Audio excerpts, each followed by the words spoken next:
కొత్త భాష అంటేనే ఓ కొత్త ప్రపంచం కదా. కేవలం కొన్ని మాటలతోనే ఆ ప్రపంచంలోకి మనం అడుగుపెట్టొచ్చు.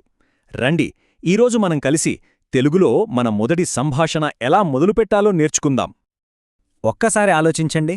ఈరోజే తెలుగులో మాట్లాడటం మొదలుపెడితే ఎలా ఉంటుంది?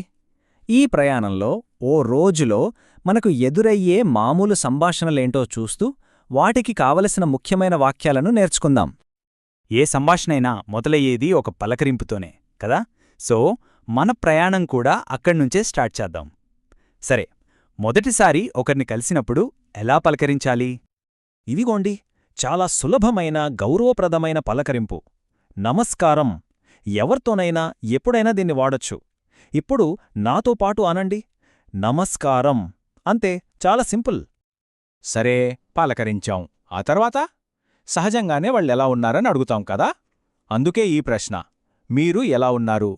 చూడండి, ఈ ఒక్క ప్రశ్నతో సంభాషణ ముందుకు వెళ్తుంది. మరి ఎవరైనా మనల్ని అలా అడిగితే సమాధానం కూడా అంతే సులభం, నేను బాగున్నాను. ఇది చాలా పాజిటివ్గా ఉండే ఒక రెస్పాన్స్. సరే, పలకరింపులు అయిపోయాయి. ఇప్పుడు సంభాషణను ఇంకాస్త ముందుకు తీసుకెళ్లాలి కదా. దానికోసం కొన్ని సింపుల్ ప్రశ్నలు చూసేద్దాం. ఏ పరిచయంలోనైనా ఇది చాలా కీలకం. మీ పేరేమిటి? చూడండి, పేరు అడగడం ద్వారా మనం వాళ్లతో ఒక కనెక్షన్ స్టార్ట్ చేసినట్టు. ఇప్పుడు చూడబోయే ఈ ప్రశ్నైతే చాలా చాలా ఉపయోగపడుతుంది. మన చుట్టూ ఉన్న వస్తువుల గురించి తెలుసుకోవాలన్నా, కొత్త కొత్త పదాలు నేర్చుకోవాలన్నా సింపుల్గా ఇలా అడిగేయొచ్చు, ఇది ఏమిటి? మాట్లాడి వెళ్ళిపోతే సరిపోదు గదా, కృతజ్ఞత కూడా ముఖ్యం.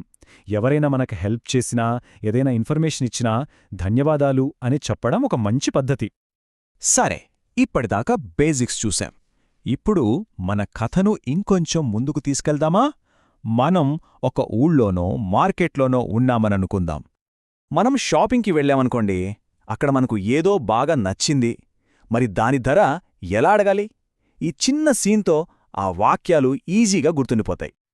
ఇది చాలా స్ట్రెయిట్ ఫార్వర్డ్ ప్రశ్న. ఆ వస్తువును చూపిస్తూ దీని ధర ఎంత అని అడిగితే చాలు.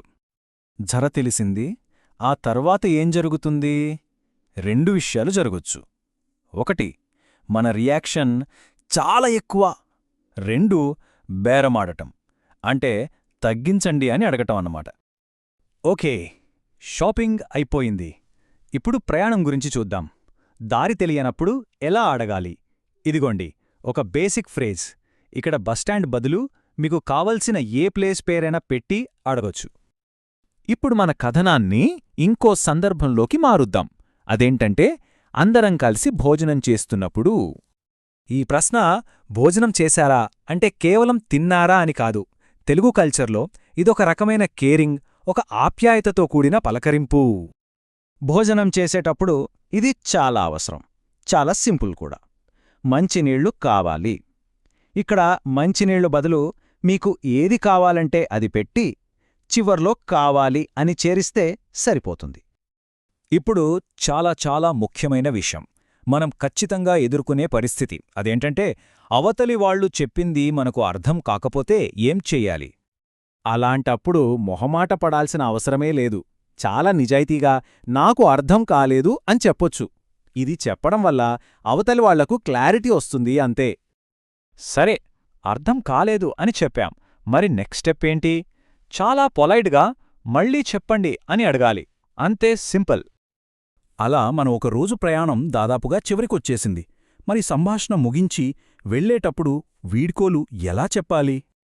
ఇక్కడ రెండు కామన్ పద్ధతులు ఉన్నాయి. ఒకటి, వెళ్ళొస్తాను అంటే నేను వెళుతున్నాను కాని మళ్ళీ వస్తాను అని చెప్పడం లాంటిది. ఇది చాలా మర్యాదగా ఉంటుంది. రెండోది, మళ్ళీ కలుద్దాం అంటే సింపుల్గా సీ యు అగైన్ అని చెప్పినట్టు. సరే, ఇన్ని వాక్యాలు నేర్చుకున్నాం కదా. ఇవన్నీ గుర్తుండాలంటే సీక్రెట్ ఏంటి? ఒకటే ఒకటి, పునరావృతం అంటే రిపిటీషన్. మళ్ళీ మళ్ళీ ప్రాక్టీస్ చేయడమే అసలైన టెక్నిక్. ఇప్పుడు అసలు విషయానికి వద్దాం. ఈరోజు మనం నేర్చుకున్న వాక్యాల్లో మీ మొదటి తెలుగు సంభాషణను ఏ వాక్యంతో మొదలుపెట్టబోతున్నారు? ఆలోచించండి.